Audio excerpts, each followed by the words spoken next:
Introducing the Montana Jack posterior sickle scaler. This instrument is used to remove supragingival calculus on the posterior teeth. There are 2 cutting edges and 2 working ends. I am now going to demonstrate on teeth numbers 31 and 30.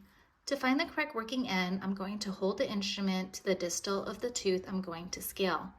As you can see, the terminal shank goes up and over the distal surface, which is correct.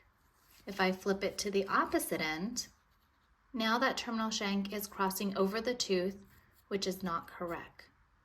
So going back to the correct working end, I'm going to establish an intraoral fulcrum. I have a modified pen grasp and good ergonomics. I'm going to adapt a tip third at the distal line angle, staying supragingivally.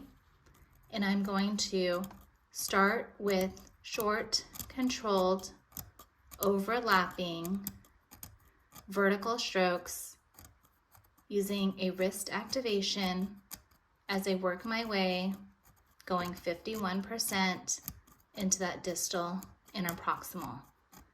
I am going to adapt just the tip third, which is 1 to 2 millimeters of that cutting edge. Once I complete that distal surface, I'm going to do a quarter turn. I'm going to readapt at the distal line angle, maintain my intraoral fulcrum and a modified pen grasp.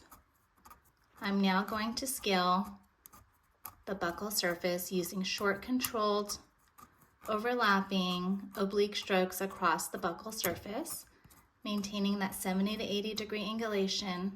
As I come across that buccal surface, I'm going to start to roll the instrument between my index and thumb, staying adapted as I roll.